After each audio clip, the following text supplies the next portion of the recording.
657. fundur bæjarstjórnar Reykjanesbæjar haldinn í Merkinesi í Hljómahöll 20. júní 2023 klukkan 5 settur. Viðstaddir eru bæjarfulltrúarnir Bjarni Páll Tryggvason, Díana Hilmarsdóttir, Friðjón Einarsson, Guðbergur Reynisson, Guðný Birna Guðmundsdóttir, Helga Jóhanna Oddsdóttir, Margrét Sanders, Rannveig Erla Guðlaugsdóttir, Sverrir Bergmann Magnússon, Valgerður Björk Pálsdóttir og sú sem hér stendur Halldóra Fríða Þorvaldsdóttir. Að auki sitja Kjartan Már Kjartansson bæjarstjóri fundinn og Hrefna Gunnarsdóttir ritari sem ritar fundargerð. Á dagskrá þessa fundar eru 10 mál en þau eru fyrsta mál fundargerði bæjarráðs frá 8. og 15. júní síðastliðnum. Annað mál er fundargerð lýðheilsuráðs frá 13. júní. Þriðja mál er fundargerð íþrótta- og tómstundaráðs frá 13. júní. Fjórða mál er fundargerð fræðsluráðs frá 15. júní. Fimmta mál er fundargerð stjórnar Reykjaneshafnar frá 15. júní. Sjötta mál er fundargerð umhverfis- og skipulagsráðs frá 16. júní. Sjöunda mál eru erindisbréf nefnda og ráða. Áttunda mál er seinni umræða endurskoðun samþykktar stjórn Reykjanesbæjar og fundarsköp bæjarstjórnar. 9. mál er sumarleyfi bæjarstjórnar og 10. mál er beiðni lausn frá störfum. Þá göngum við til dagskrár og tökum hér fyrst fyrir fyrsta mál sem eru fundargerðir bæjarráðs frá 8. og 15. júní. Orðið er laust. Margrét Sanders, gjörðu svo vel.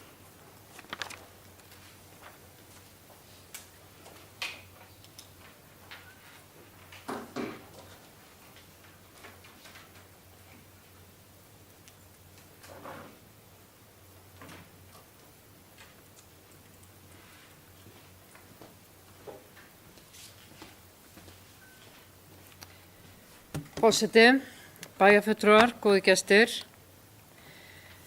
Ég kem hérna upp undir máli snýr að Helguvíkur eða beiðni utanríkisráðuneytisins formlegt samstarf áframhaldandi uppbyggingu í Helguvík.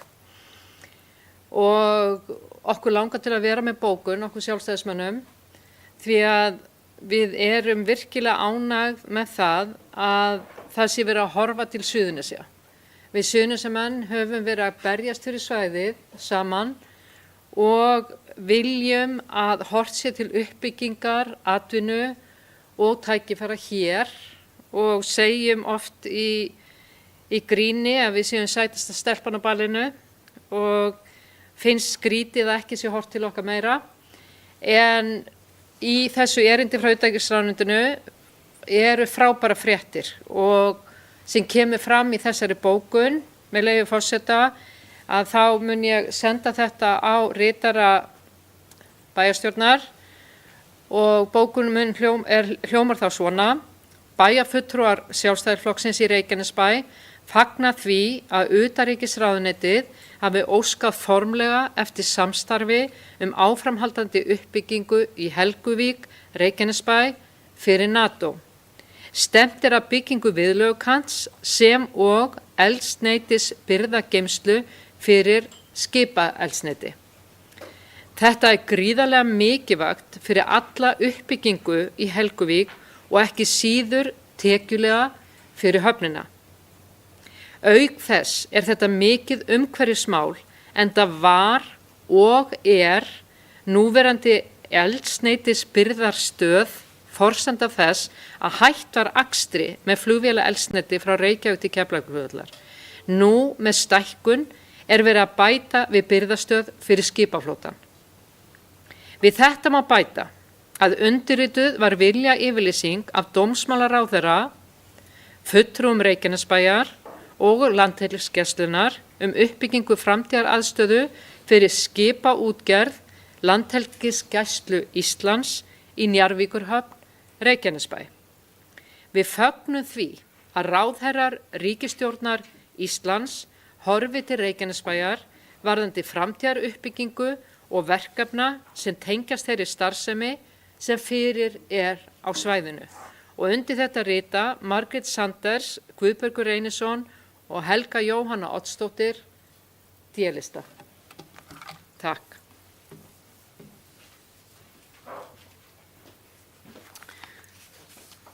Orðið laust fundargerð bæjarráðs. Friðjón Einarsson, gjörðu svo vel.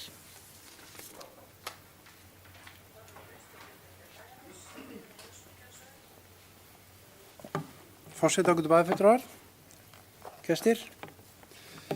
Gaman að vera með ykkur á svona sólríkum degi. Það gula er komið til okkar.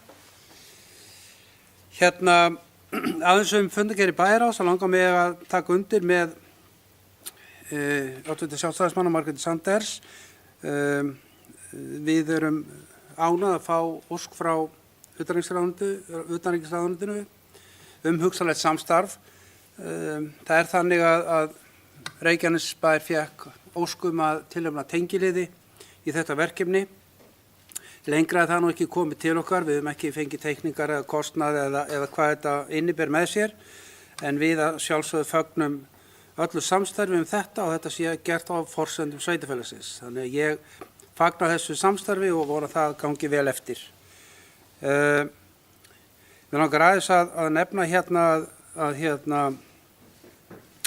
í sambandi við þetta að þessi umræða hefur verið lengi og var á síðasta kjörtímabili og þá barst okkur ekki svona bréf, heldur barst þetta óformlega leiðum, þannig að ég fagna því að þetta berist núna formlegri leið, þannig að við getum rætt það nánar hvað þetta á að vera og vitum almennilega við hvernig við eigum að tala. Þannig að ég fagna þessu bréfi. Það er framundan mikil uppbygging í Helguvík. Margir aðilar hafa lýst yfir áhuga að koma til okkur á síðustu mánuðum og við erum að skoða fullt af tækifærum og þetta, ég lít svo á þetta sé eitt tækifæri sem lítur að því. En eins og ég segi, við erum búin að tilnefna 2 tengilið í verkefnin, það er hafnarstjóri og bæjarstjóri og við hlökkum til að sjá hvað kemur út af því. Takk fyrir.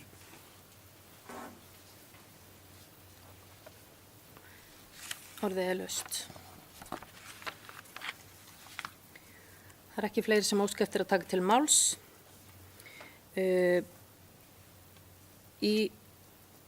Á fundargerð 790. fundar samband sveitarfélaga á Suðurnesjum sem var til umræðu á fundi bæjarráðs þann 15. júní var þar í fyrsta máli Gylfi Arnbjörnsson, verkefnastjóri í mennta- og barnamálaráðuneytinu, með kynningu á forsögu máls og þeirra vinnu sem búið að vinna vegna fýsileikakönnunar á sameiningu Keilis og Fjölbrautaskóla Suðurnesja sem ráðuneytið hefur hrundið af stað.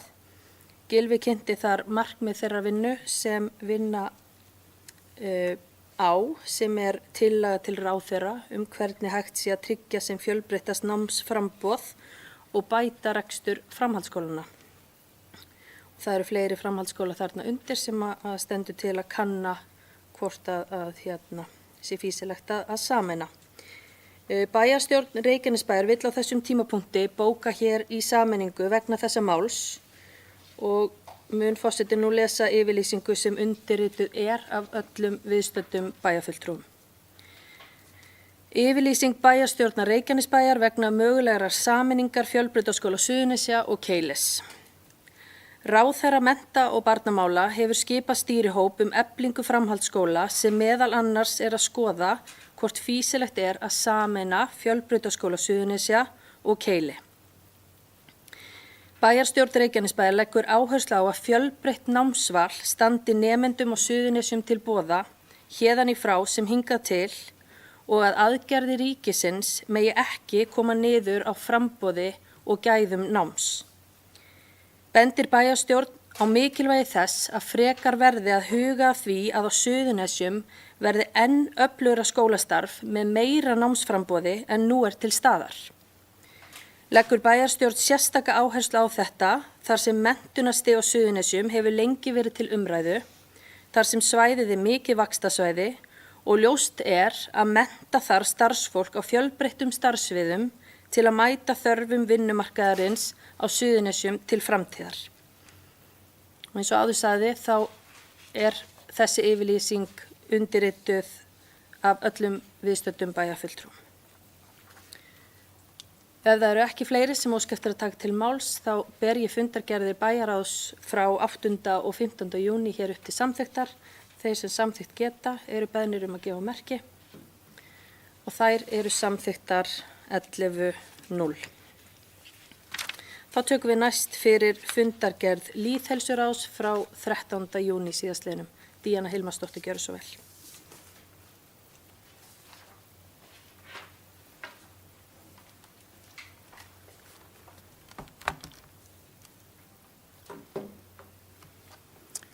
Bæjarstjóri, forseti, bæjarfulltrúar og gestir. Ég ákvað að klæða mig hérna í tilefni landsleiksins í dag, svo ég segi bara áfram Ísland. Ég ætla að renna örstutt yfir fundargerð lýðheilsuráðs frá 13. júní síðastliðnum. Fyrstu 3 málin í fundargerðinni eru kynningar fyrir ráðið.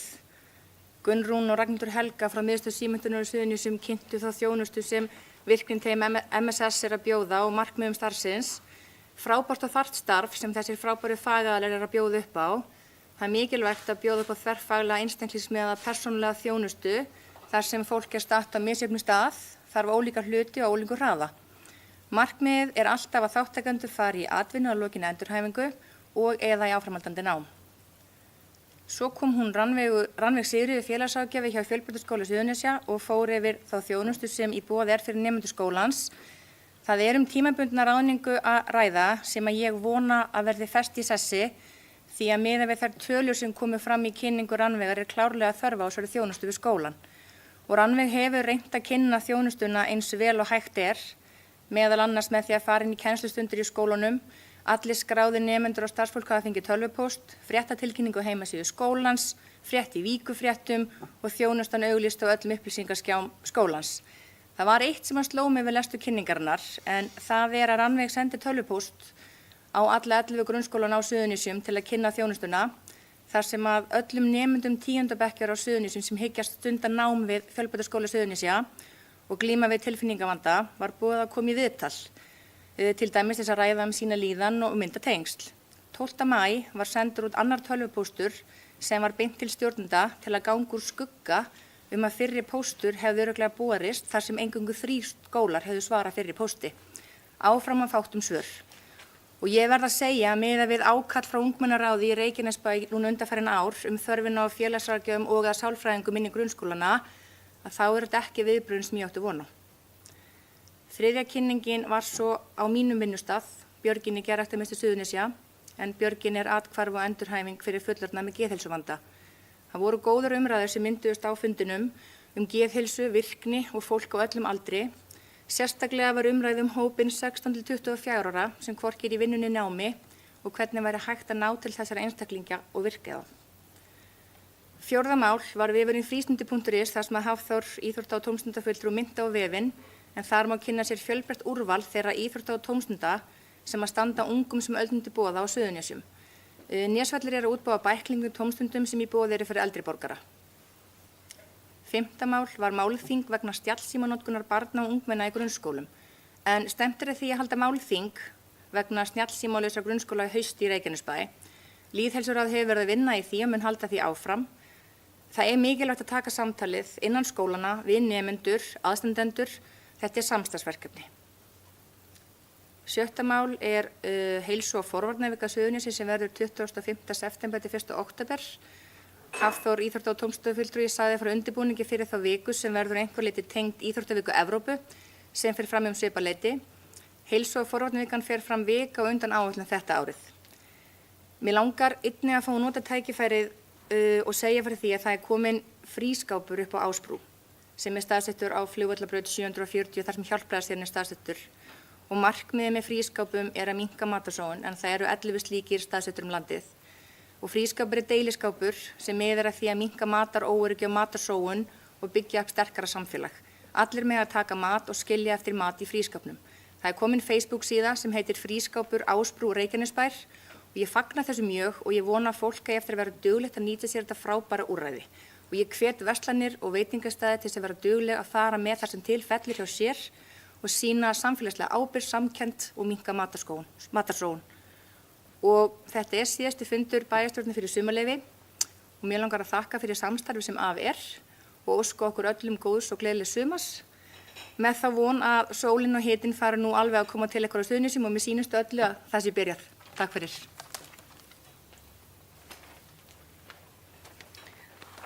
Takk fyrir þetta. Orðið er laust fundargerð lýðheilsuráðs. Það er ekki fleiri sem óska eftir að taka til máls. Þeir sem samþykkt geta fundargerðin eru beðnir að gefa merki og hún er samþykkt 11:0. Þá tökum við hér næst fyrir fundargerð íþrótta- og tómstundaráðs frá 13. júní síðastliðnum. Orðið er laust.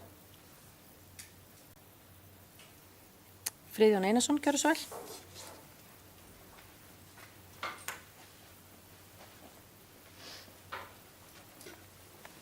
Forseti, ágætu bæjarfulltrúar, mig langar aðeins að nefna eitt mál í þessari fundargerð sem er mjög áhugavert en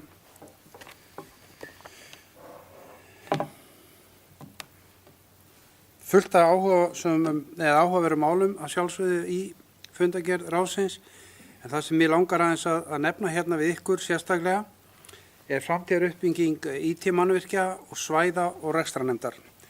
Það var þannig að fulltrúar bæjarfulltrúar voru boðaðir á fund forseti og formaður bæjarráðs voru boðaðir á fund á Sunnubraut til að ræða við fulltrúa KSÍ og Fimleikasamband Íslands, auk formanna og deilda og félaga hér í Reykjanesbæ. Á þessu fundi voru haldin mjög áhugaverð erindi. Vanda Sigurðardóttir, formaður KSÍ, hélt mjög skemmtilega og áhugaverðan fyrirlestur þar sem hún fór yfir svona málefnin gildi íþrótta í sveitarfélögum og mjög skemmtilega fyrirlestur. Hún var svona lifandi og kát og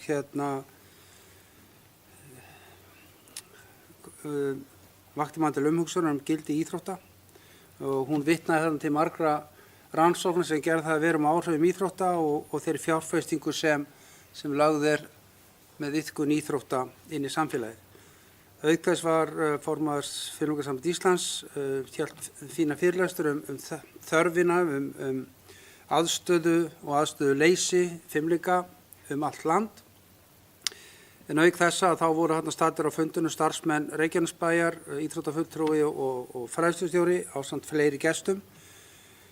Þetta var mjög áhugavert og mjög gaman að hlusta á þessa umræðu og mér fannst svona að þetta frumkvæði þeirra sem stóða þessum fundi, sérstaklega Birgis úr Íþróttaráði, Birgis Bragasonar, að þarna var eiginlega fyrsta skipti sem ég man eftir mikill samtakamáttur íþróttahreyfingarinnar, Njarðvíkur og Keflavíkur samstarf og það var virkilega gaman að vera þarna og hlusta á hvað menn töluðu svona sama rómi og vildu ganga saman inn í framtíðina. Auk þess var Rúna Vívill, formaður IRB á fundinum og hélt að venju hörku ræðu og fagnaði þessu framtaki og lýsti yfir stuðningi við þær hugmyndir sem þarna voru ræddar á fundinum. Forseti Halldóra, hún og Friðjón formaður bæjarráðs, við fórum aðeins yfir þessi nefndastörf sem hafa verið kynnt íþróttahreyfingunni og íþróttahreyfingin var að vinna með okkur og var því mjög vel tekið og ég var dálítið stoltur þegar Vanda lýsti yfir hvað hún var ánægð með hvernig Reykjanesbær stæði að íþróttamálum, íþróttaæskulistarfi. Það er ekki alls þar sem hvatagreiðslur eru frá 4 ára aldri upp í 18 ára. Það er heldur ekki algengt að eldri borgarar hafi hvatagreiðslur, það er nánast óþekkt á Íslandi. Þannig að við vorum bara stolt þegar við fórum á þessu fundi og svöruðu spurningum og fórum svona aðeins yfir málin. Ég vil bara sérstaklega nota tækifæri og þakka heimamönnum fyrir þennan fund. Þetta var virkilega til fyrirmyndar og einu manni var sérstaklega hrósað þarna og ég ætla bara að taka undir það, en það er íþróttafulltrúinn okkar, Hafþór. Honum var hrósað mjög mikið á þessu fundi sem tengilur við íþróttahreyfinguna og ég tek undir öll orð, en ég held að við saman höfum verið mjög ánægð með þennan fund að öllu leyti. Takk. Takk fyrir það. Ég tek undir með bæjarfulltrúa Friðjóni þegar kemur að upplifun af þessum fundi. Það rétta er að starfshópurinn sem skipaði var einmitt 4. maí í bæjaráði sem í sitja ég, bæjarfulltrúi Friðjón, bæjarfulltrúi Margrét Sanders, íþrótt- og tómstundafulltrúi og Regína fjármálastjóri sem höldum áfram þessari vinnu, að við erum boðið þarna bara til þess að eiga smá samtal það sem að framundan í þessari uppbyggingu, fengum þarna góða kynningar eins og kom fram og það kannski það sem að Friðjón sagði ekki hér, ég ætla að leggja honum orð í munn og að því miður þá var þessi fundi boðaður með skömmu fyrirvara og Margrét Sanders átti ekki heimagengt á fundin. En bæjarfulltrúi Guðbergur Reynisson kom og satt í salnum og upplifði þarna allt sem fór fram og getur kannski lýst sinni upplifun líka ef hann vill gera það. En allavega fundurinn var góður. Það var mikil jákvæðni og fólk bratt að leggja af stað og við ákváðum þarna að við myndum bara gera þetta í mikilli og góðri samvinnu okkar allra á milli. En orðið er laust. Guðbergur Reynisson, gjörðu svo vel.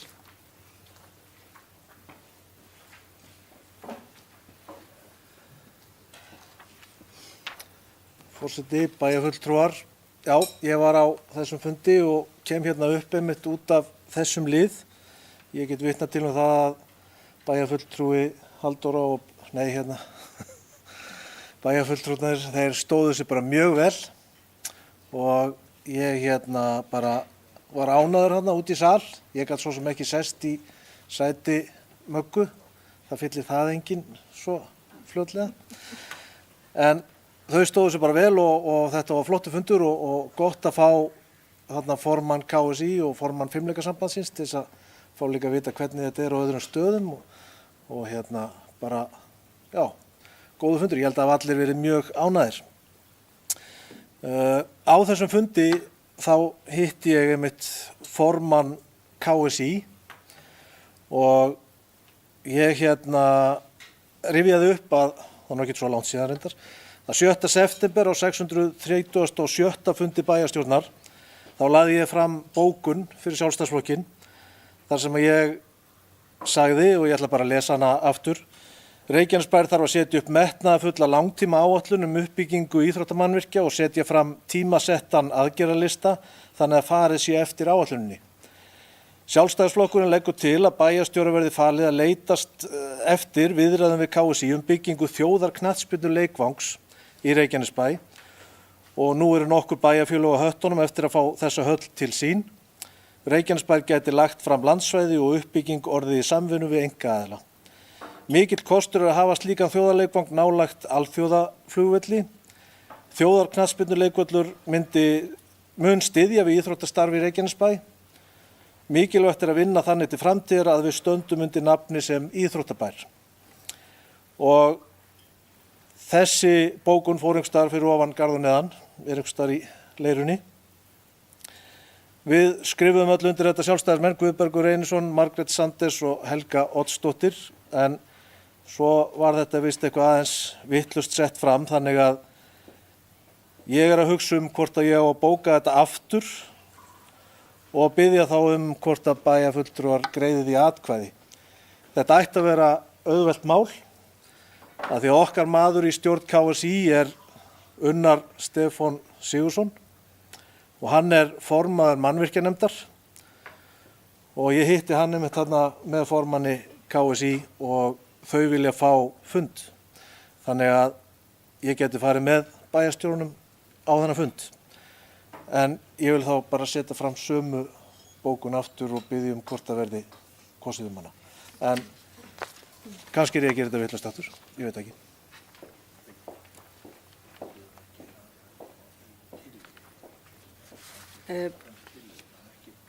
Já, við bara takk fyrir þetta bæjarfulltrúi Guðbergur. Við erum að slípast til og það þarf að setja þetta fram í tillöguformi og sem þarf að koma líka með ákveðnu fyrirvara, þannig að ef þetta er bókun þá á að senda hana til fundaritara en ef í þessu felst tillaga þá þarf að fylgja því eftir með þeim hætti. Er bæjarfulltrúi Guðbjörg óska eftir orðinu aftur? Já, gjörðu svo vel.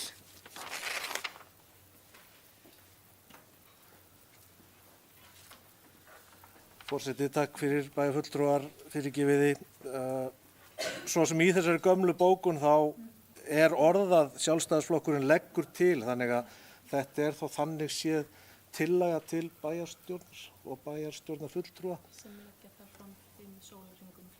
sem leggja þar fram 5 sólarhringum fyrir bæjarstjórnarfund og við munum þá bara gera það í haust. Takk fyrir það.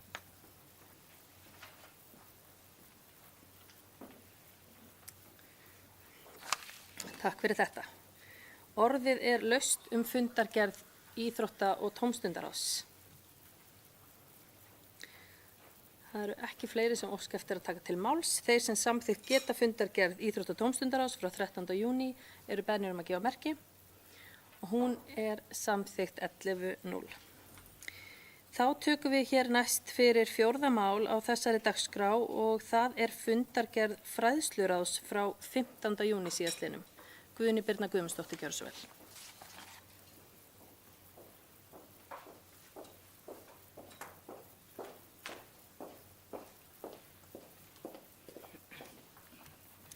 Virðulegi forseti, kæru bæjarfulltrúar og gestir.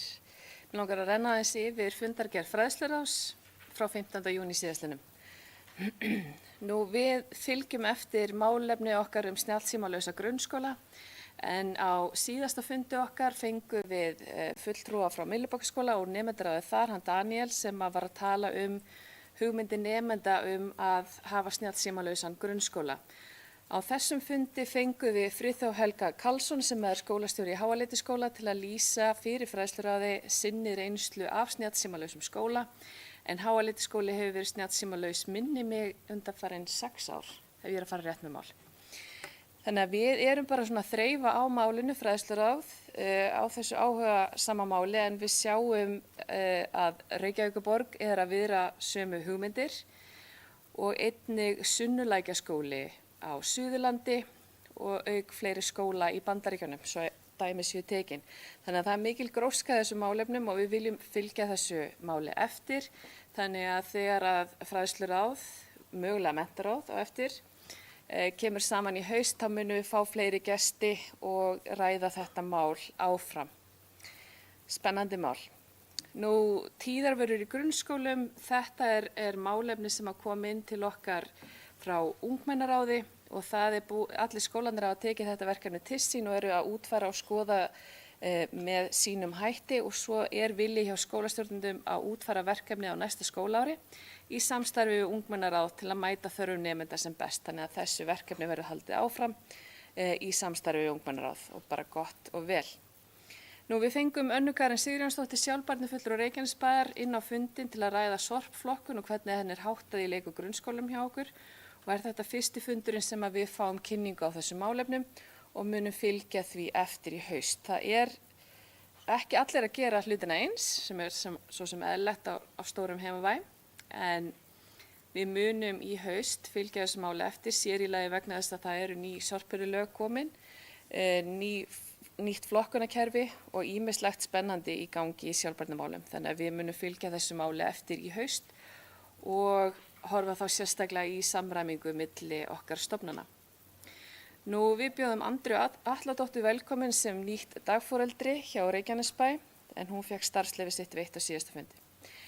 Nú, í lokin þá bókaði fræðsluráð erindi sem heitir Lok skólaárs, þar sem að fræðsluráð vildi koma framfæri þökkum til starfsfólks, foreldra og barna í leik-, grunn- og tónlistaskólanum okkar fyrir skólaárið.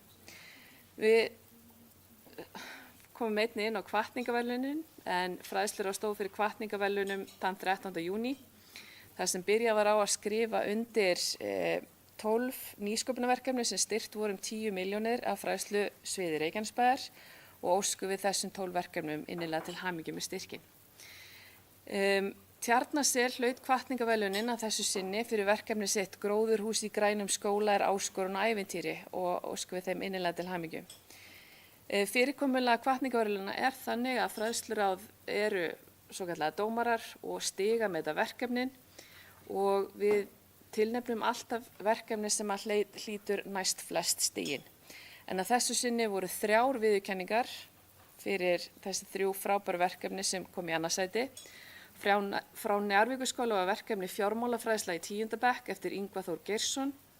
Frá Háaleitiskóla var verkefni Nýheimar, námsúrræði fyrir börn á flótta eftir Helenu Bjarndísi Bjarnadóttur og Friðþjóf Helga Karlsson. Frá leikskólanum Gimli var verkefni Jóga og núvitund í vettvangsferðum eftir Sigurbjörgu Eydísi Gunnarsdóttur. Fræðslur og óska verðlaunahafum til hamingju með verkefnin auk allra hinna sem tóku þátt í þessari skemmtilegu verðlaunahátíð. Nú að lokum, frú forseti, þá tókum við saman smá tölfræði skólareisti, en keppnin skólareisti hefur verið haldin 19 sinnum og í 10 skipti af þeim 19 hefur Holtaskóli eða Heiðaskóli unnið. Þannig að þetta er merkileg tölfræði og auk þess að við höfum haft fleiri skóla í 2. og 3. sæti í mörgum af þessum keppnum. Auk þess viljum við náttúrulega óska Heiðaskóla kærlega til hamingju með sigur í skólareisti þetta árið. Þannig að það er margt gott og skemmtilegt í gangi í fræðslumálunum hjá okkur og til hamingju sigurhafar í hvatningarverðlaunum og í skólareisti.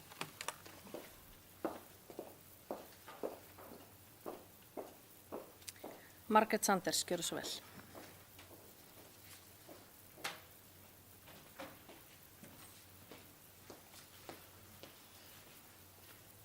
Forseti, bæjarfulltrúar, góðir gestir.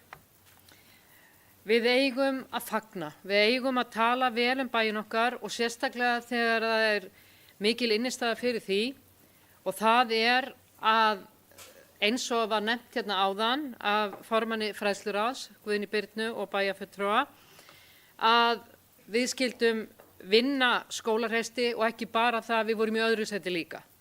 Skólareisti er ekkert bara eitthvað smá dæmi, þetta er risa dæmi og tekur langan tíma og úrslitin eru sýnd í beinni útsendingu og vil ég svolítið hvetja bara þá aðila sem að sjá að koma jákvæðum fréttum á framfæri Reykjanesbæ að vera dugleg, ekki bara á Facebook, heldur bara hætt ekki, bara í allt sumar að tala hvað þetta er frábær árangur hjá okkur.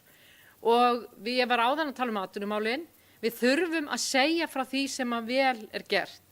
Við erum mikið í fjölmiðlum í dag vegna ýmissa mála sem tengjast innflytjendum og ekki allt jákvætt en auðvitað margt jákvætt líka. En þegar að svona fréttir koma með skólareisti og atvinnuuppbyggingu og svona, segjum frá því, tölum það, látum vita hvað það er frábært fólk sem býr hérna og hvað við erum að gera frábæra hluti og fólki okkar hjá Reykjanesbæ. Þannig að til hamingju Holtaskóli með annarsætið og til hamingju Heiðaskóli með fyrsta sæti og aftur ítreka það sem kom fram áðan að skólarnir hafa samtals unnið 10 keppnir af þeim 19 sem haldnir hafa verið og geri aðrir betur.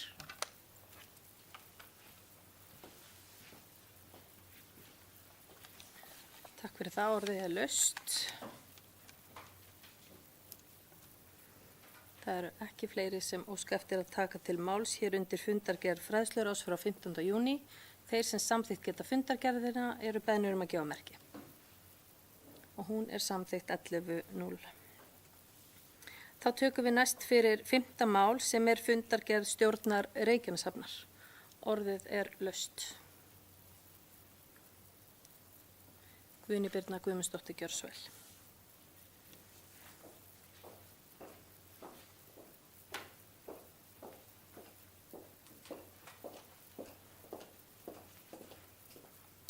Frú forseti, kæru bæjarfulltrúar, ég vil bara rétt koma upp undir fundargerð stjórnar Reykjaneshafnar og mig langar að hrósa stjórninni og þetta er svolítið svona til merkis viðsnúning verkefna og áhuga á sveitarfélaginu okkar að fundargerðin var 3 blaðsíður.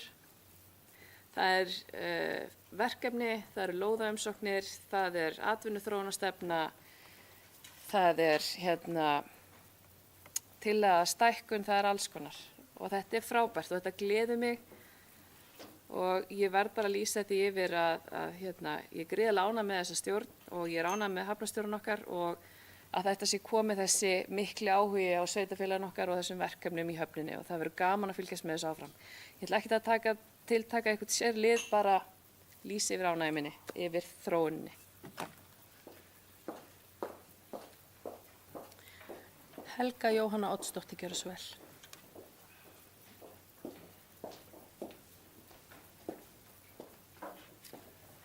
Forseti, ágætu bæjarfulltrúar. Ég tek undir ánægju rödd bæjarfulltrúa Guðnýjar Birnu og má til með að koma einna upp og bæta aðeins við.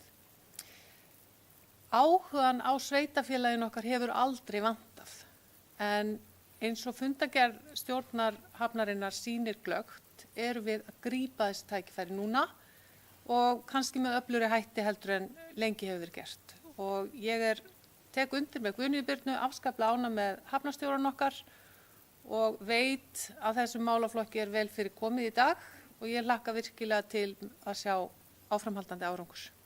Því að atvinnumál mega aldrei vera auka búgrein og falli skuggan af neinu öðru. Við þurfum lífsviðurværi hér og betur launustörf. Takk. Forseti tekur undir það sem hefur komið hér fram og eins og ég hef nú sagt áður og núna síðast bara í hátíðaræðu setningaræðu 17. júní að það er einmitt okkar þegar svona tækifæri koma að skapa jarðveginn og hlúa að þeim fyrirtækjum líka sem hér eru fyrir. En orðið er laust, fundargerð Reykjaneshafnar. Ekki fleiri sem óska eftir að taka til máls, þeir sem samþykkt geta fundargerðina eru beðnir að gefa merki. Og hún er samþykkt 11.0. Þá tökum við hér næst fyrir 7. mál á dagskrá þessa fundar sem er fundargerð umhverfis- og skipulagsráðs frá 16. júní og þar eru nokkur mál sem við þurfum að staðfesta sérstaklega eins og áður og við byrjum bara hér. Það er fyrst 4. mál fundargerðarinnar atvinnustarfsemi á miðsvæðum. Orðið er laust. Enginn sem óskar eftir að taka til máls, þeir sem samþykkt geta 4. mál eru beðnir að gefa merki og það er samþykkt 11.0. Næst er það 5. mál fundargerðarinnar frá 16. júní, efnislosunarsvæði á Njarðvíkurheiði. Orðið er laust. Enginn sem óskar eftir að taka til máls, þeir sem samþykkt geta 5. mál fundargerðarinnar eru beðnir að gefa merki og það er samþykkt 11.0. Þá tökum við næst fyrir 7. mál fundargerðarinnar sem er deiliskipulag Njarðvíkurhafnar suðusvæði. Orðið er laust.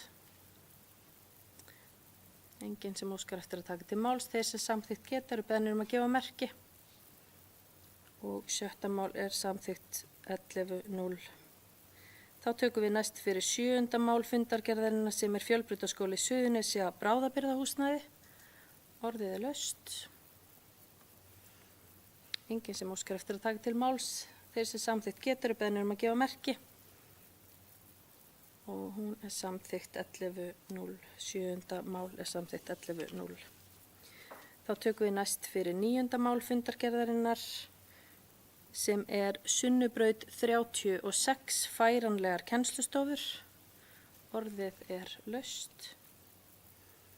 Enginn sem óskar eftir að taka til máls, þeir sem samþykkt geta 9. mál eru beðnir að gefa merki og það er samþykkt 11.0. Þá tökum við næst fyrir 10. mál fundargerðarinnar sem er Hafnargata 57 stækkun niðurstaða grenndarkynningar. Orðið er laust. Margrét Sanders, gjörðu svo vel.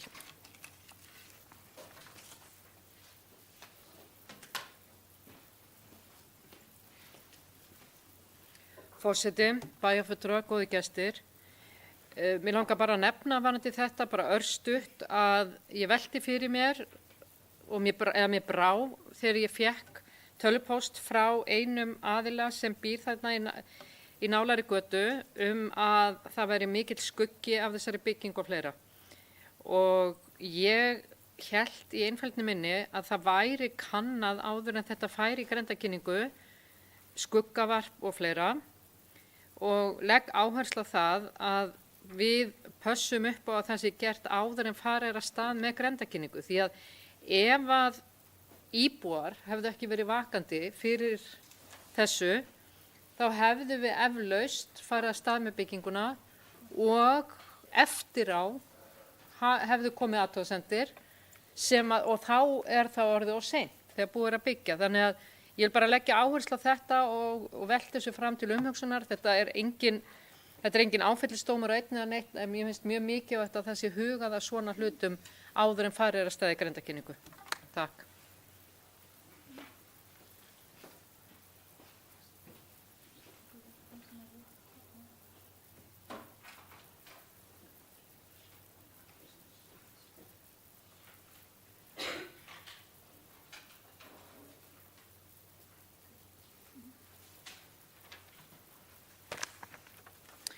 Takk fyrir þetta.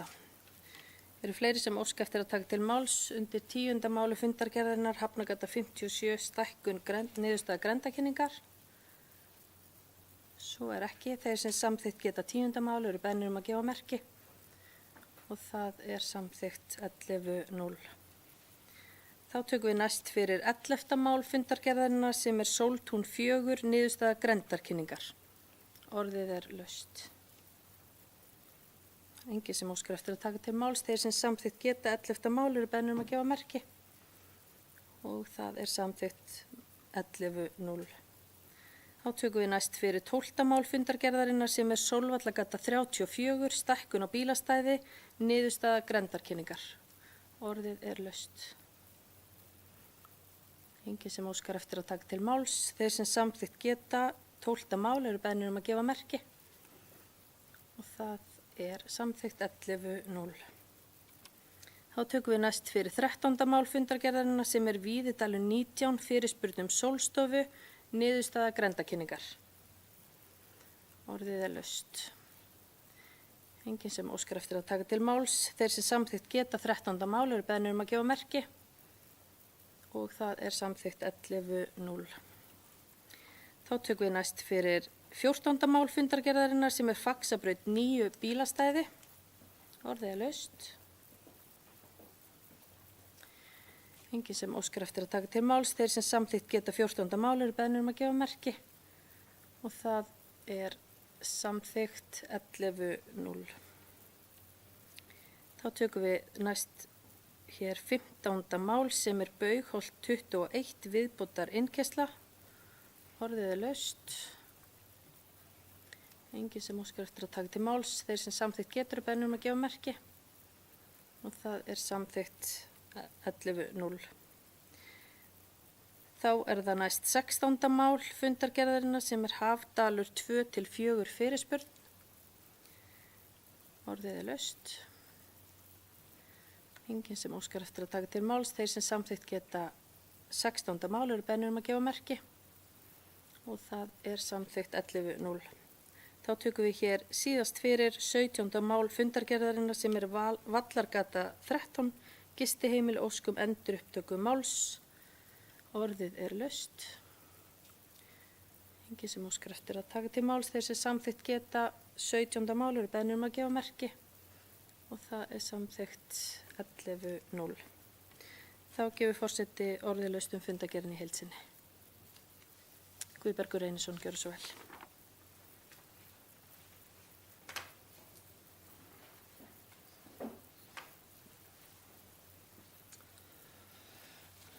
Forseti, bæjarfulltrúar, ég kem hérna undir 18. máli í fundargerði umhverfis- og skipulagssviðs sem er Víkurbraut 3, ósk nánari rökstuðning.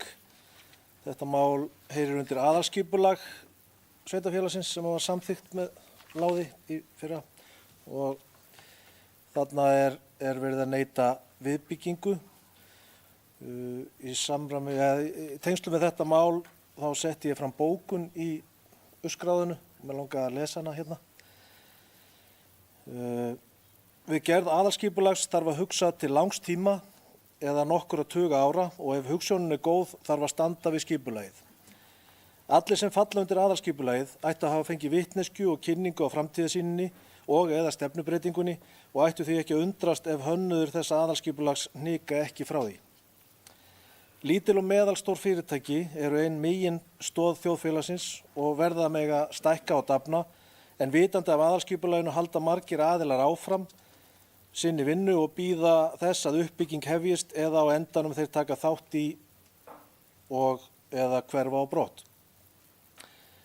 Það aftur óeðlilegt að þeir aðilar sem ætla sér þróun og uppbyggingu innan aðalskipulagsins geti setið á stórum hluta bæjarins og haldið í gíslingu í 20 ára. Og þá ekki bara verið að hugsa litlu og meðalstóru fyrirtækin sem gætu ef höft aðalskipulags væri ekki á, jafnvel stækka og dafna á þessu svæði, þannig að gera þyrfti breytingu með tilliti til þeirra. Heldur þarf líka að hugsa útlit og umhverfi bæjarins alla þennan tíma og viljum við að bærin breytist að miklum hluta í drauga og reisahverfi. Vegna þessa óska ég eftir því að umhverfis- og skipulagsráð boði þá aðila sem eiga hinna ýmsu ókláruðu reiti í bænum á sinn fund og þessir aðilar seti með sér tímalínu, hvenær á að byrja og hvenær áætlað að framkvæmdum verði lokið. Og ég hef sent ósk inn á uppskráðið þess efnis. Takk.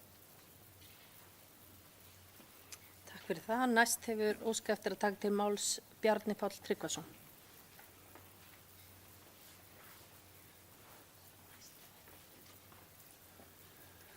Forseti, bæjarfulltrúar og aðrir gestir.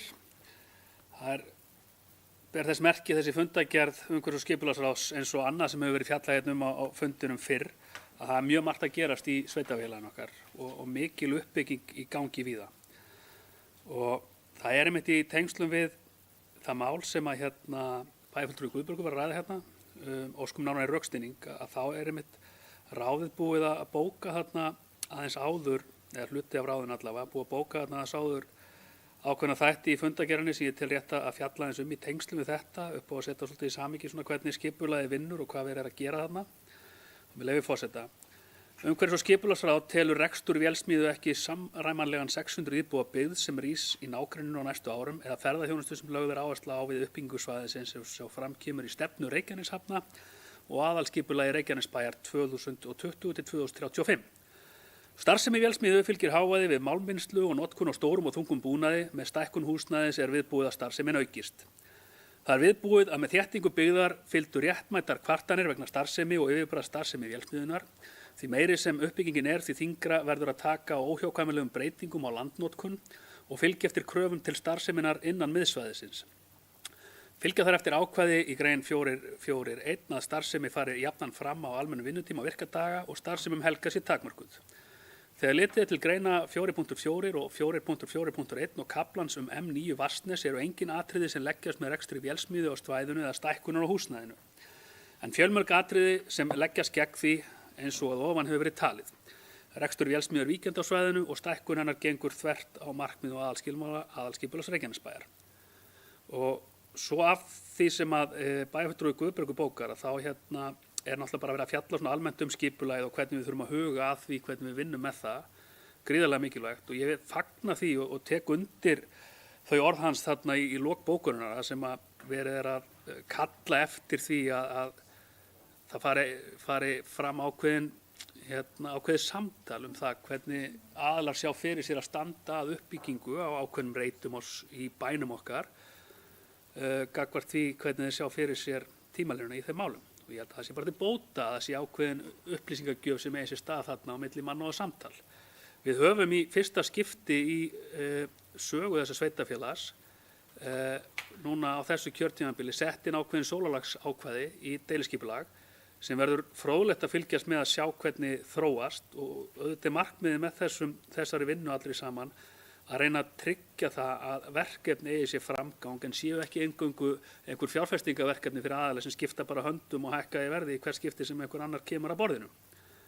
Og það þess vegna bara held ég mjög mikilvægt að við séum svona stöðugt í þessu samtali við aðalega sem eru stórir hagsmunaaðilar í svæðin okkar.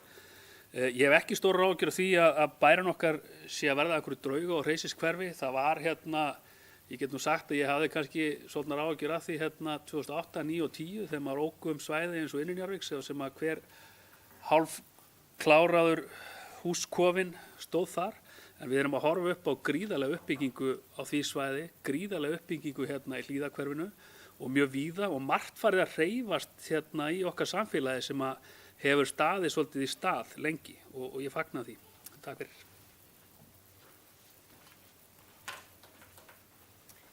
Rannveig Erla Guðlaugsdóttir, gjörðu svo vel.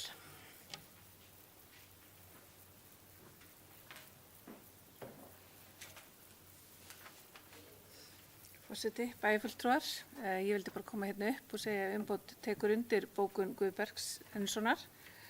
Við munum samþykkja fundargerðina í heild en við munum sitja hjá í 18. lið. Takk. Friðjón Einarsson.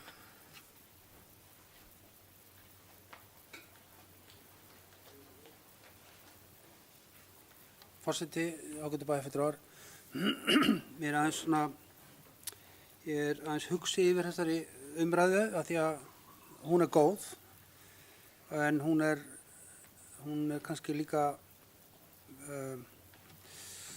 nokkra vankanta. Í fyrsta lagi vil ég segja það að við höfum varið núna á undanförnum 8 árum, 9 árum, verulega lagt mikla vinnu í að endurskoða skipulagið okkar á hverju kjörtímabili.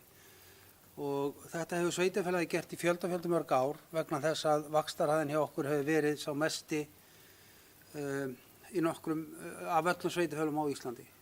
Eins og Kjartan Már bæjarstjóri sagði í Kastljósi í gær að þá hefur við vaxið 53% á nokkrum árum. Og það gerir það að verkum að við þurfum alltaf að fara að hugsa lengst inn í framtíðina og hvað er framundan. Það sem við erum að hugsa í dag mun hafa áhrif á fólk eftir 10-20 ár.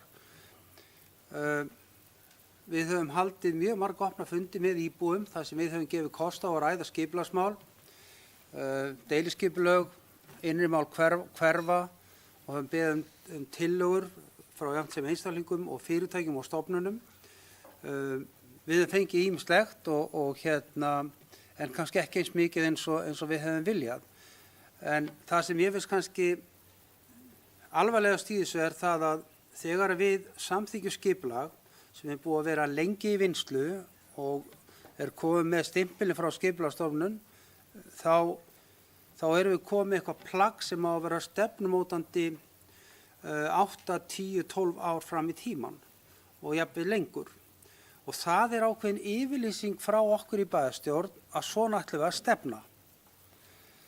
En hin hliðin á þessu máli er svo að leið og við erum komið með skipulag í gang og samþykkt að þá fara sérstaklega verktakar af stað og vilja breyta skipulaginu til að fjölga íbúðum, stækka húsin sín, dittin og dattin, jafnt einstaklingar sem fyrirtæki. Og mér hefur fundist lengi vel að við vera of sveigjanlega í því að vera að hreyfa við skipulagi sem við erum búin að vinna að í 4 ár og skoða alla enda og kanta skipulagsins, að fara síðan að fjölga íbúðum á reitum, hugsanlega hefur það áhrif á bílastæði, akstur göturnar og fleiri þeim dúr. Mér hefur fundist að við ættum að vera stífari í skipulagunum og reyna að halda okkur við það sem við erum búin að samþykkja. En svo tekur sveitarfélagið upp á því að þróast í ýmsar áttir, fjölgun verið meiri eða minni og þá komum við þessi vandamál. En það er mjög mikilvægt að þegar við breytum atvinnusvæði í miðsvæði eða eitthvað þvíumlíkt eða þessuna íbúasvæði, að allir gerir sig grein fyrir því hvað það þýði. Vegna þess að leið og við opnum hurðina fyrir því að breyta skipulagi fyrir einn aðila, hvað gerum við þá við næsta aðila? Og gagnrýnin í dag á sveitarfélagi hefur verið voðalega mikið, það vantar lóðir til að byggja. Í Reykjanesbæ í dag er eitthvað í kringum 1000 lóðir þegar lausar til að hefja framkvæmdir og sem búið úthluta. Þær er á höndum verktaka og einstaklinga sem að bíða eftir því að markaðurinn vakni til lífsins aftur, lánakjör lægist og hvernig getur við dóttir stjórna því? Eins og Bjarni Páll, bæjarfulltrúi nefndi hérna áðan, þá held ég að einhvers konar sólarlagsákvæði gæti verið lausnir til framtíðar í því. Við erum líka búin að setja fleiri hindranir eins og til að mynda að óheimilt er að losa sig við lóð nema búið sér að teikna og byggja stöpla á lóðinni. Þannig að við erum að reyna að gera ýmislegt til að stoppa þessa sölu á hlutafé í fyrirtækjum sem hafa byggingarétt. Margir aðilar sem hafa keypt lóðir í Reykjanesbæ hafa fengið þær í gegnum þrotabú, gegnum bankana sem gera það ennþá erfiðara fyrir okkur að höndla með málin og stýra því. Og ég man þá tíð, það er ekki langt síðan, nokkur ár síðan að menn sátu uppi með lóðir og vildu skila þeim og kröfðust endurgreiðslu. Af því að markaðurinn er alltaf að bíða eftir því að fá gott verð fyrir eignenda sínar. Og það er dálítið harkalegt ef við ætlum að fara að segja markaðnum að byggja núna, verður að klára þetta næstu 3 árum, ef verðin lánakjör eru slæm, verðbólga er mikil, getum við virkilega sett þá kröfu á fyrirtæki.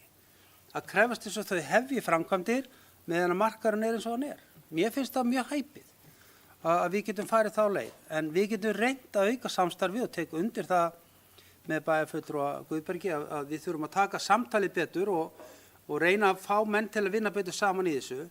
En það er þannig að í þrotabúum og bankarnir okkar að leysa til sín stórar eignir og þeir selja fjárfestum þessar eignir og sumir hverjir gríðarlegt magna eignum og eina sem þeir eru að gera er að bíða þangað til að markaðurinn vaknar aftur. Og við erum bara í erfiðari stöðu. Á sama tíma koma jafnvel heimamenn sem og aðrir, þingmenn, ráðherrar, eins og nýlega hefur gerst og kvart yfir því að sveitarfélögin hafa ekki nógu mikið af lóðum. Það hefur enginn byggt hlutfallslega eins mikið á Íslandi síðastliðin 20 ár eins og Reykjanesbær, enginn. Og það er hlutfallslega ekkert sveitarfélag í Íslandi sem er jafnmargar lóðir tilbúnar sem verktakar eru þegar búin að fá úthlutað. Og ég veit ekki hvernig menn hugsa þetta, en við vitum það að þegar að við stóðum hérna eftir hrun með hálfkarað hverfi eins og Bjarni nefndi, bæjarfulltrúi Bjarni, þá vorum við bara verulega með erfiðleikum. Þar lágu milljarðar í jörðinni og vaxtabærandi skuldir sem okkur var erfitt að eiga við. Engin byggði, engin sótt lóð og engin peningur kom inn í kassan. Og það er hættan fyrir sveitarfélög að við förum á undan okkur í að undirbyggja lóðir og úthluta með miklum og ærnum tilkostnaði og svo sitjum við uppi með ekkert í mörg ár. Og við sveitarfélögin berum tjónið í þessu. Svo fara ráðherrar í fjölmiðla núna og öskra fleiri lóðir. Mér finnst stundum að ráðherrar og þeir sem ráða þessum málaflokki ætti að líta sér næst nær og horfa á verktakana, kalla samráð við samtök iðnaðarins hvernig við getum tekið þetta mál áfram. Við sjáum hvað gerist til að mynda í Árborg núna, sem er gríðulegt álag á alla innviði. Þeir ráða ekki við þetta. Þetta er hrikalegt.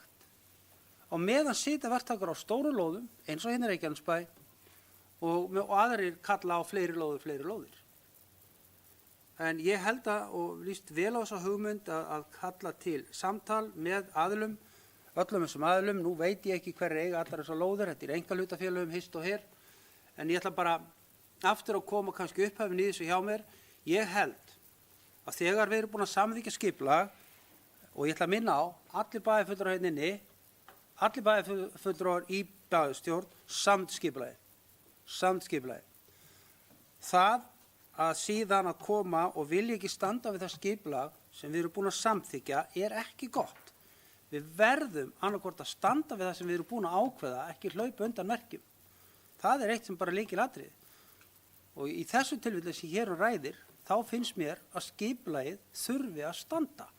Af því að það voru aðilar sem standa nálægt sem eru búin að mótmæla þessari hugmynd, þessari byggingu hugmynd.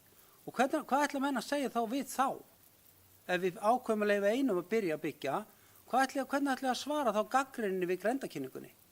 Hvernig eigum við að gera það? Hvernig eigum við að réttlæta það að einn fá að byggja menn allir nágræðinir hann segja nei? Er það ekki bara bótamál? Ég myndi halda það. Þannig að ég held að við þurfum að vera dálítið hörð á því að þetta er skipulagið og menn sem eru í þessum rekstri verða að horfa dálítið til framtíðar og sjá hvernig þróun svæðisins verður. En ég tek undir þessa hugmynd að samtalið þurfa að taka og kannski getum við gert fleiri girðingar þannig að svona sé ekki alltaf að koma upp hjá okkur. Ég held að það sé alveg nauðsynlegt. Takk. Margrét Sanders, gjörðu svo vel.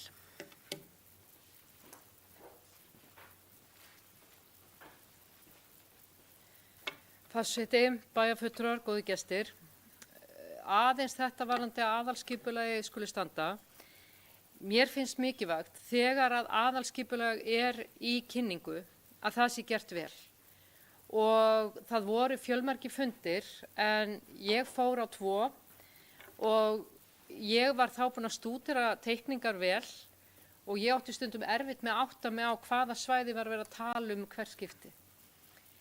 Árið 2000, ég held að þetta hafi verið eftir síðasta kjörtímabil eða lok síðasta kjörtímabils, að þá ættum við að geta verið með meira myndrænt, við ættum að geta haft þetta aðgengilegra, þannig að fólk geti þá komið með athugasemdir við aðalskipulag meðan það er í lögformlegu ferli og meðan svo er ekki, að við náum ekki að koma þessu skilaboðum á framfæri, að þá er mjög erfitt að segja að við ætlum bara alltaf að standa við aðalskipulagi.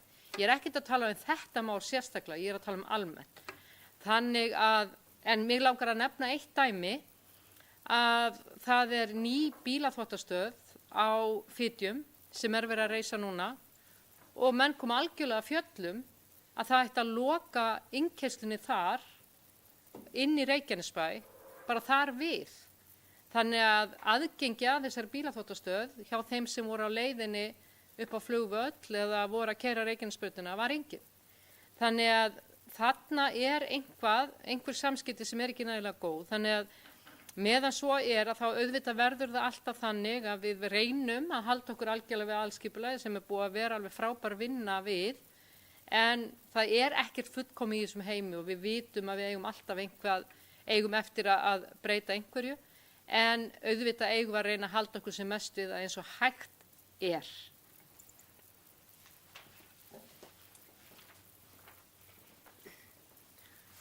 Takk fyrir það, orðið er laust. Guðbergur Einarsson, gjörðu svo vel.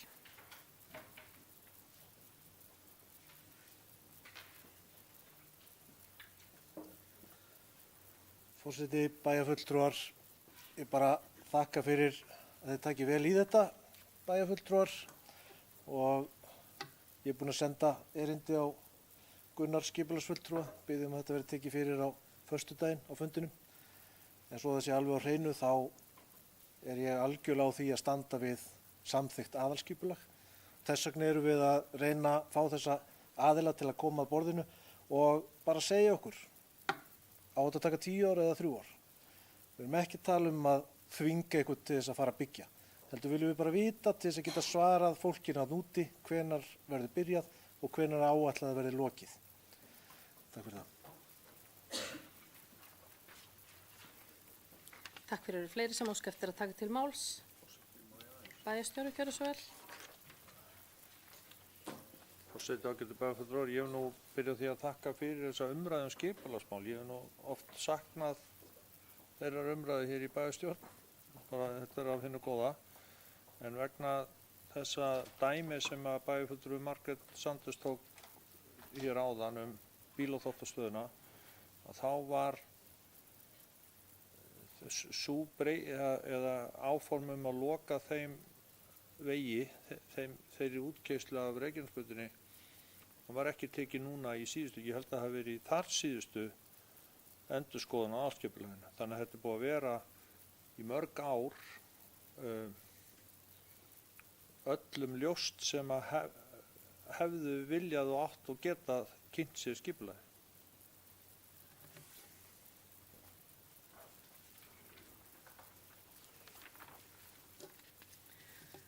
Það er ekki fleiri sem hafa óskað eftir að taka til máls.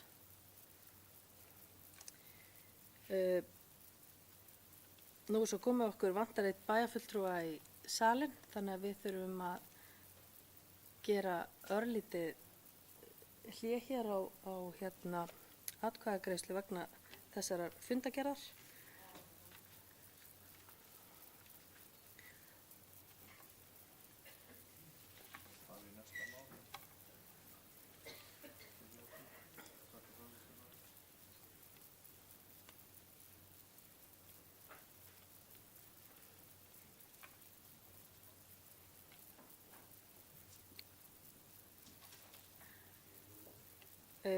Eins og fram hefur komið hér þá er einn bæjarfulltrúi Rannveig Erla búin að lýsa því yfir. Hún situr hjá í 18. lið fundagerðar umhverfis- og skipulagsráðs frá 16. júní og hefur ritari tekið það niður hjá sér, en hér ber forseti fundagerðina upp í heild sinni. Þeir sem samþykkt getur í beðnum að gefa merki og fundagerðin er samþykkt 11:0. Þá tökum við hér næst fyrir 7. mál á þessari dagskrá sem eru erindisbréf nefnda og ráða. Og hér eru lögð fram alls 13 erindisbréf sem eru þannig við munum bera hér upp, eða forseti ber upp hvert erindisbréf fyrir sig, gefur orðið laust og ber svo hvert og eitt erindisbréf upp til samþykktar. Forsaga málsins er sú að drög endurskoðaðra erindisbréfa sem unnin voru í forsetanefnd voru send til nefndanna sjálfra og ráða og óskað var eftir athugasemdum. Athugasemdir bárust frá hverri nefnd og ráði og voru erindisbréfin uppfærð með tilliti til og í samræmi við þær athugasemdir sem bárust. Þannig að erindisbréfin sem hér eru lögð fram hafa því farið í gegnum góða umræðu í nefndum og ráðum og hjá forsetanefnd og hafa svo verið hreinskrifuð af bæjarlögmanni. Og við byrjum þá bara fyrst hér á erindisbréfi forsetanefndar og forseti gefur orðið laust. Það er enginn sem óskar eftir að taka til máls undir erindisbréfi forsetanefndar. Þeir sem samþykkt geta erindisbréfið eru beðnir að gefa merkið. Erindisbréf forsetanefndar er samþykkt 11:0. Þá tökum við næst fyrir erindisbréf bæjarráðs. Orðið er laust. Þeir sem samþykkja erindisbréf bæjarráðs eru beðnir að gefa merki. Það er samþykkt 11:0. Næst er erindisbréf atvinnu og hafnaráðs. Orðið er laust. Já.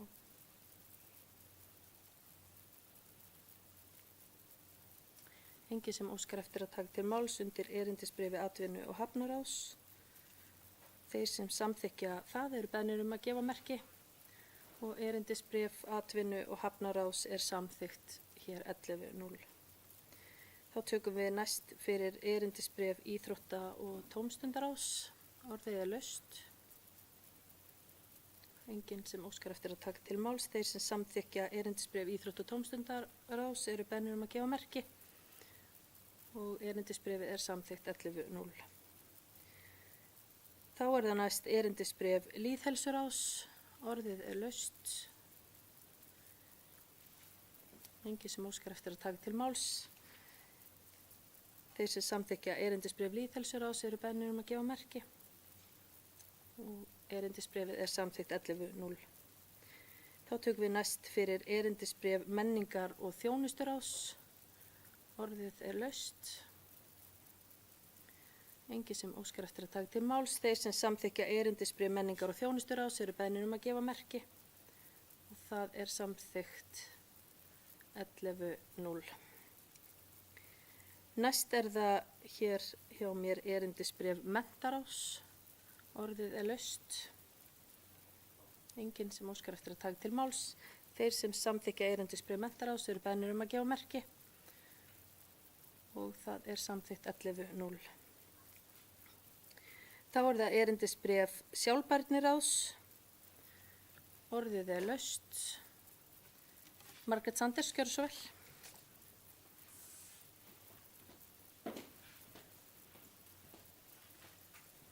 Forseti, bæjarfulltrúar, góði gestir.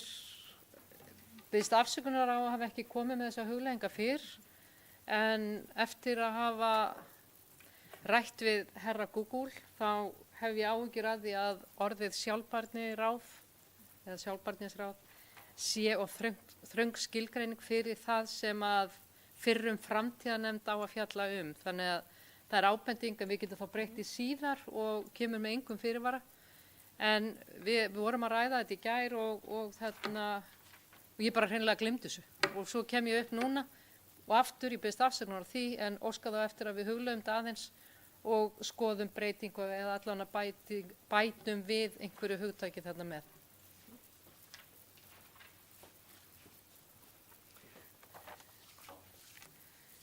Við tökum þessa athugasemd með okkur en það rétt skilið hjá forseta að við getum borið þetta upp hér til samþykktar og skoða það svo síðar. Flott. Valgerður Björk Pálsdóttir, gjörðu svo vel.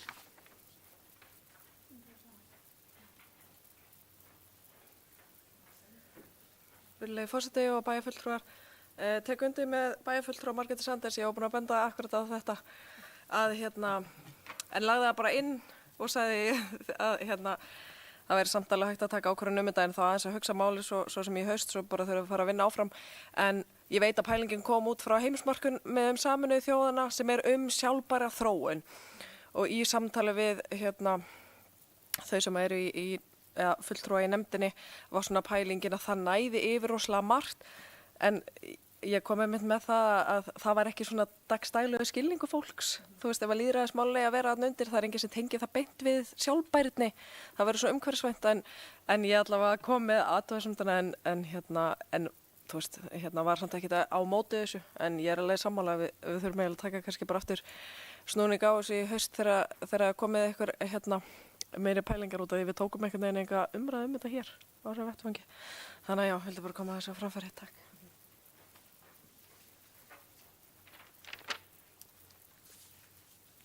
Takk fyrir það. Orðið er laust erindisbréf sjálfbærniráðs. Guðný Birna Guðmundsdóttir, gjörðu svo vel.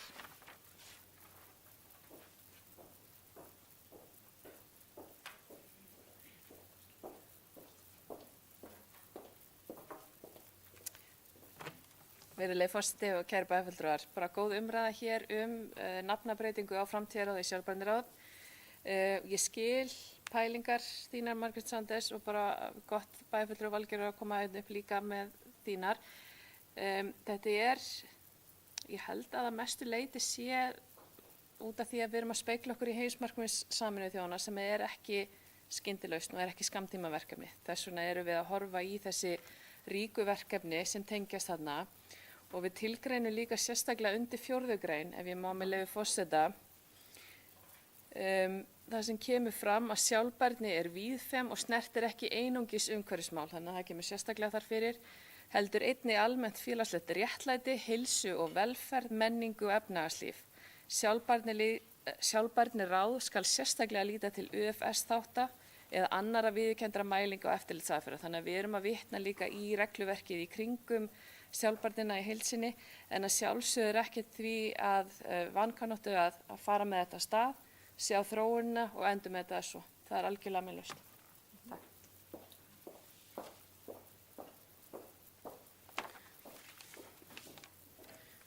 Takk fyrir það. Það er ekki fleiri sem óska eftir að taka til máls. Þá ber ég erindisbréf sjálfbærniráðs hér upp til samþykktar. Þeir sem samþykkt geta eru beðnir að gefa merki og það er samþykkt 11-0 með þessum athugasemdum sem komu hér fram. Þá tökum við næst fyrir erindisbréf umhverfis- og skipulagsráðs. Orðið er laust. Enginn sem óskar eftir að taka til máls. Þeir sem samþykkt geta erindisbréf umhverfis- og skipulagsráðs eru beðnir að gefa merki og erindisbréfið er samþykkt 11-0. Þá tökum við hér næst fyrir erindisbréf ungmennaráðs. Orðið er laust. Enginn sem óskar eftir að taka til máls. Þeir sem samþykkja erindisbréf ungmennaráðs eru beðnir að gefa merki og það er samþykkt 11-0. Þá er það næst erindisbréf velferðaráðs. Orðið er laust. Enginn sem óskar eftir að taka til máls. Þeir sem samþykkja erindisbréf velferðaráðs eru beðnir að gefa merki og það er samþykkt 11-0. Þá er það erindisbréf öldungaráðs. Orðið er laust. Enginn sem óskar eftir að taka til máls. Þeir sem samþykkt geta erindisbréf öldungaráðs eru beðnir að gefa merki og það er samþykkt 11-0.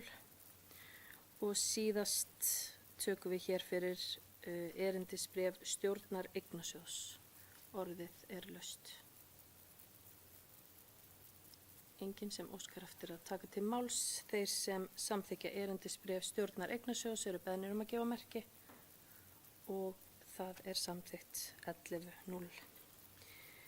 Staðan er þá þannig að bæjarstjórn hefur samþykkt öll fyrirliggjandi erindisbréf og forseti leggur því til að bæjarstjórn feli Unnari Steini Bjarndal bæjarlögmanni að láta prófarkalesa skjölin, samræma útlit þeirra og birta í kjölfarið. Þeir sem samþykja það eru beðnir að gefa merki og það er samþykkt 11-0. Þá tökum við hér fyrir næsta mál á dagskrá þessa fundar sem er 8. mál, síðari umræða endurskoðun samþykktar stjórn Reykjanesbæjar og fundarsköp bæjarstjórnar.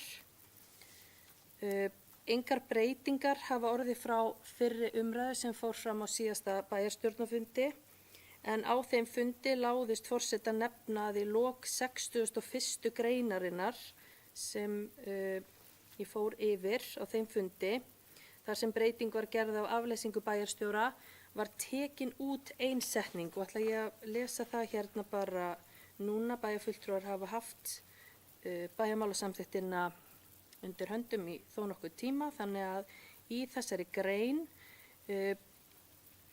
var tekin út eftirfarandi setning. Bæjarstjórn ákveður hver gegna skuli störfum bæjarstjóra í forföllum hans. En forseti las upp breytingatillöguna og ég mun gera það hér aftur. Hún hljóðar svo: formaður bæjarráðs gegnir störfum bæjarstjóra í fjarveru hans. Bæjarstjórn er þó heimilt að taka ákvörðun hver skuli gegna störfum bæjarstjóra í fjarveru hans til lengri tíma. Þannig að það var ekki efnisleg breyting heldur bara vantaði upp á að segja hvaða setning var felld út í stað þeirrar sem kom þarna inn.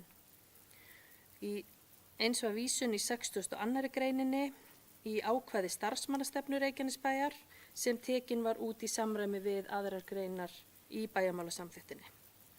En annars er bæjarmálasamþykktin eins og hún var í fyrri umræðu, engar breytingar hafa verið gerðar en orðið er laust þessar tillögur breytingum á bæjarmálasamþykkt. Það er enginn sem, Helga Jóhanna Oddsdóttir, gjörðu svo vel.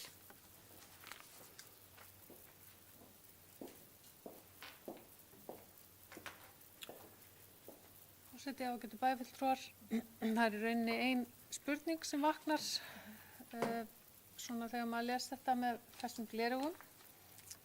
Hvaða merkingu leggjum við í orðið til lengri tíma? Og ég tel rétt að skilgreina betur hvað þýðir í rauninni í fjarveru bæjarstjóra. Þá gæti maður gefið sér fyrirfram að það væru skammtímaveikindi eða sumarfrí eða slíkt. En til lengri tíma, hvar liggja mörkin? Takk.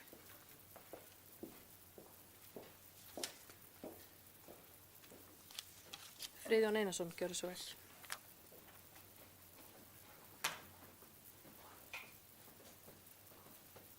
Forseti, ágætu bæjarfulltrúar, ég held að þetta sé ágætt hugmynd. Við munum þá leggja til að fostanefndi leggja þá tilhögun á þessu, hvernig það verður lagt fram og ég á vona því að fastanefndi gerir það þá bara á næstu vikum að leggja fram svona nánar útlistum hvað þetta þýði, svo það sé allt á hreinu. Guðný Birna Guðmundsdóttir, gjörðu svo vel.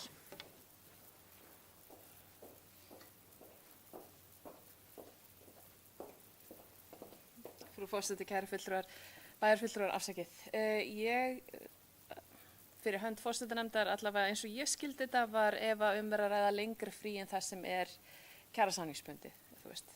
Við eigum 4 til 6 vikna frí, í sumarfrí og vetrarfrí og annað, ef það er lengra frí en það, veikindi, annað slíkt, ef það er lengra frí en það sem er eðlilegt samkvæmt eðlilegum sumarfríum, vetrarfríum, að þá hefur bæjarstjórn þetta sér heimil til að endurskoða það ákvæði.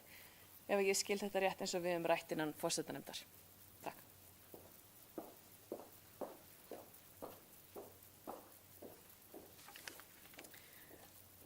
Viltu fylgja þess eftir, Helga Jón, og gjörðu svo vel?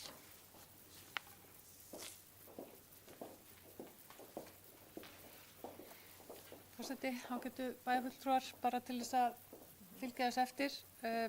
Þakka þið fyrir, Guðný Birna, að koma með þessa skýringu. Ég ítreka aftur að þetta er enn loðið. Sumarfrísréttur er nokkuð vel skilgreindur í kjarasamningum og samningum almennt, en svo þegar kemur að veikindum að þá erum við að tala um að menn geta verið í burtu í allt upp undir ár eða jafnvel meira. Og ég tel bara rétt að fagna tillögu bæjarfulltrúa Friðjóns að endurskoða þetta og skýra þetta örlítið betur þannig að það fari ekkert milli mála. Takk.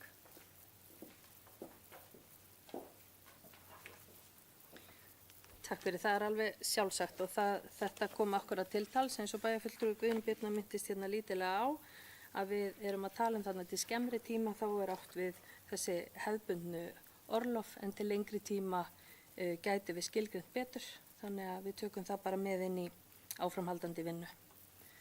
Guðbergur Einarsson, gjörðu svo vel.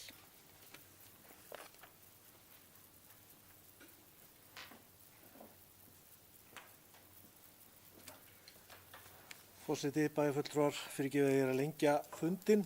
Ég ætlaði bara aðeins út af þessu upplöpu mínum með bókun og tillögur þarna áðan.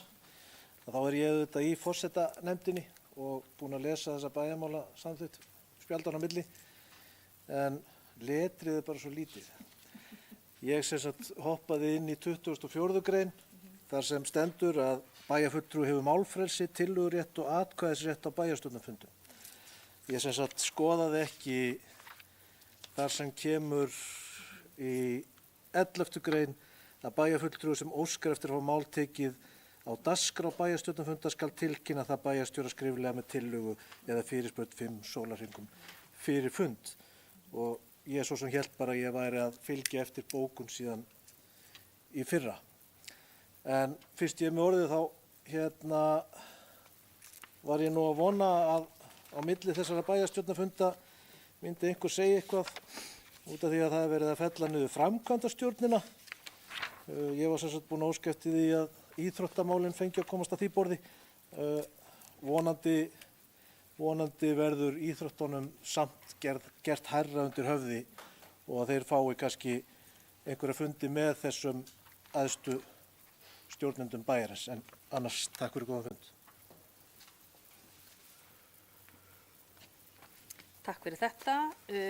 Mér heyrist á öllu að bæjarfulltrúi sé að mæla með því að letrið verði stækkað í bæjarmálsamþykktinni. Það hefur verið punktar hér niður, forseti hefur punktað það hér hjá sér og eins og umræða víða hefur verið þá er það alveg skýrt að bæjarráð fer ásamt bæjarstjóra með framkvæmdastjórn sveitarfélagsins. Þannig að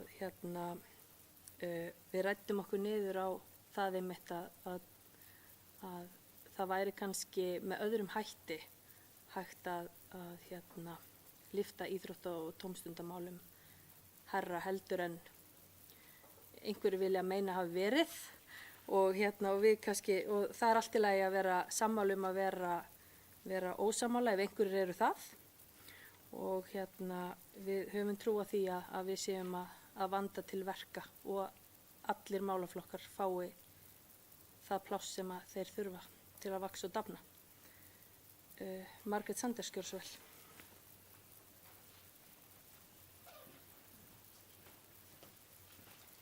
Forseti, bæjarfulltrúar, góðir gestir. Ég legg til að bæjarfulltrúi Guðbergur Reynisson fái sér sterkari gleraugu og óska eftir því að það verið formlega tekið fyrir. Nei, öllu gamni slepptu þá kem ég hérna sérstaklega upp og fagna því að það er komið skýrt í þessar samþykktir hver er staðgengill bæjarstjóra. Af hverju kem ég hérna upp? Því að ég hef svo oft komið upp og gagnrýnt að það hefur ekki verið skýrt. Og það skal þó tekið fram að þegar bæjarstjóri hefur farið í frí, þá hefur hann nefnt það að aðstofamaður bæjarstjóra, fjármálastjóri og bæjarlögmaður séu staðgenglar hans og mér hefur fundist það óskýrt. Þannig að ég vil bara að lýsa því hér yfir að ég fagna því að það er ákveðin aðili og það getur líka, það mætti líka setja þetta þá skýrar, ég tek undir með Friðjóni að skilgreina betur til lengri tíma af því að ef að ég til dæmis væri formaður bæjarráðs, þá hef ég bara akkurat engan áhuga að verða bæjarstjóri, hvorki til skamstíma eða lengri tíma. Þannig að er því ég þá útilokuð sem formaður bæjarráðs, reyndar er ég ekki á leiðinni þangað, en ég er bara að nefna það sem dæmi að við erum að gera þetta til lengri tíma og það er kannski eðlilegt að skoða betur þessa grein, einmitt ef það á skilgreina hvað þýðir til langstíma. Þetta getur líka verið háð því og hægt að breyta bara með ákveðnum ákvörðunum, að einhver annar taki þetta að sér. Og ég held reyndar að það komi þarna sérmálsgrein það. En aðalatrið er að þarna er þetta orðið skýrt, það verður staðgengill bæjarstjóra og ég fagna því. Frábært, takk fyrir. Eru fleiri sem óska eftir að taka til máls? Svo er ekki. Við höfum tekið hér niður athugasemdir en forseti ber hér bæjarmálasamþykkt upp til staðfestingar. Þeir sem samþykkja endurskoðunina stjórn Reykjanesbæjar og fundarstjórn bæjarstjórnar eru beðnir að gefa merki og það er samþykkt 11-0. Þá tökum við hér fyrir 9. mál á þessari dagskrá sem er sumarleyfi bæjarstjórnar. Eins og venja er þá starfar bæjarstjórn ekki yfir hásumarið heldur fer bæjarráð með hennar störf og hefur því fullnar ákvörðunarvald í málum á meðan.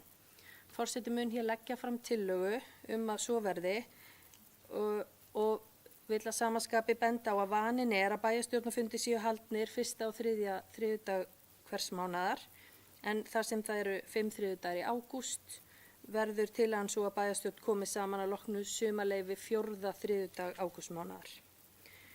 Forseti ber því upp tillögu sumarleyfi bæjarstjórnar og hún hljóðar svo. Bæjarstjórn Reykjanesbæjar samþykkir með vísan til 35. greinar laga númer 138 frá 2011 og 48. grein samþykktar stjórn Reykjanesbæjar og fundarstjórn bæjarstjórnar að fela bæjarráði fullnaðar afgreiðslu mála á meðan sumarleyfi bæjarstjórnar stendur yfir frá 21. júní til 16. ágúst 2023. Næsti bæjarstjórnarfundur verður því þriðjudaginn 22. ágúst 2023 í Merkinesi í Hljómahöll. Þeir sem samþykkja þessa tillögu eru beðnir að gefa merki. Og hún er samþykkt 11-0. Þá tökum við hér næst fyrir 10. og síðasta mál á þessari dagskrá sem er beiðni lausn frá störfum og Friðjón Einarsson hefur óskað eftir því að fá að taka hér til máls. Forseti, ágætu bæjarfulltrúar, aldurinn færist yfir og ég er búinn að vera lengi í þessu, lengi verið bæjarfulltrúi í Reykjanesbæ og nú er komin tími til þess að draga sig í hlé Ég vildi gera óska eftir þessu tímalega og ég hef því skrifað bréf til forseta Halldóru Fríðu Þorláksdóttur sem er eftirfarandi. Undirritaður óska hér með eftir leyfi frá bæjarstjórn og bæjarráði frá með 1. janúar 2024 og útkjörtímabilið. Undirritaður hefur töku lífeyris og er óskinn tilkomin vegna þess. Ég vona að bæjarfulltrúar fagni með mér og veri glaðir og veiti með þessa heimild. Takk fyrir. Helga Jóhanna Oddsdóttir, gjörðu svo vel.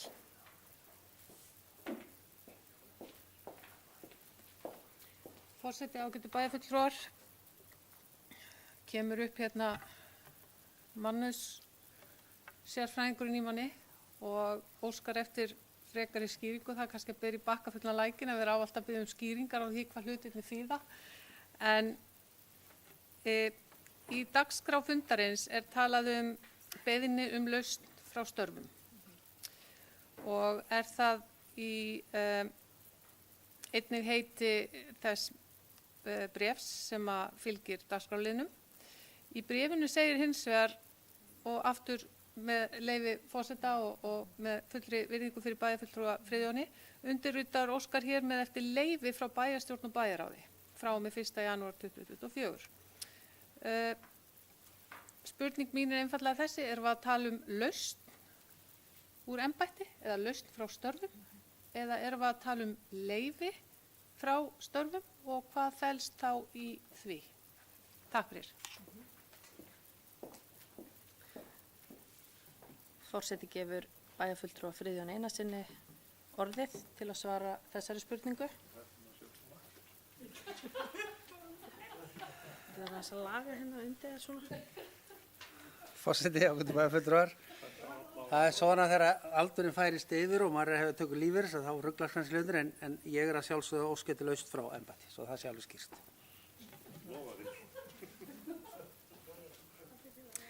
Helga Jóhanna Oddsdóttir, gjörðu svo vel. Forseti, ágætu bæjarfulltrúar, ég þakka bæjarfulltrúa Friðjóni kærlega fyrir skýringuna og fagna því að hún sé hér með færdi bókar, því ekki viljum við fá þig aftur Friðjón, eins ágætur og þú ert nú. Takk fyrir. Þar sem þessi orð voru sögð með bros á vör telur forseti ekki ástæðu til að ávíta bæjarfulltrúa.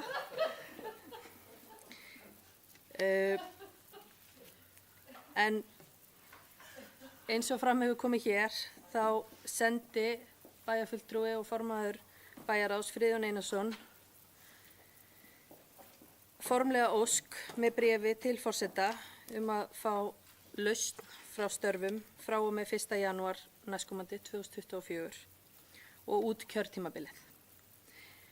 Forseti ber því hér upp til samþykktar að veita bæjarfulltrúa Friðjóni Einarssyni lausn frá störfum og að í hans stað taki Sigurrós Antonsdóttir sæti sem aðalfulltrúi í bæjarstjórn 1. janúar 2024 og Sigurjón Gauti Friðriksson tekur þá sæti sem varamaður í bæjarstjórn á sama tíma og Guðný Birna Guðmundsdóttir taki þá sæti sem aðalfulltrúi í bæjarráði á sama tíma. Þannig að forseti ber þetta sem hér var lesið á undan upp til samþykktar bæjarstjórnar. Þeir sem samþykja að veita bæjarfulltrúa Friðjóni lausn frá störfum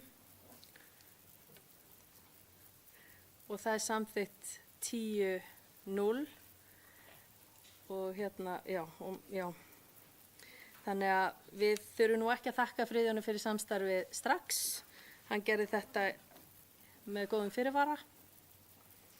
En ágætu bæjarfulltrúar, þá er dagskrá þessa fundar tæmd. Við munum ganga frá fundargerðinni, fara yfir hana og undirrita rafrænt eins og venja er. Því segi ég þessum 657. fundi bæjarstjórnar og þessum síðasta fyrir þetta sumarleyfi slitið.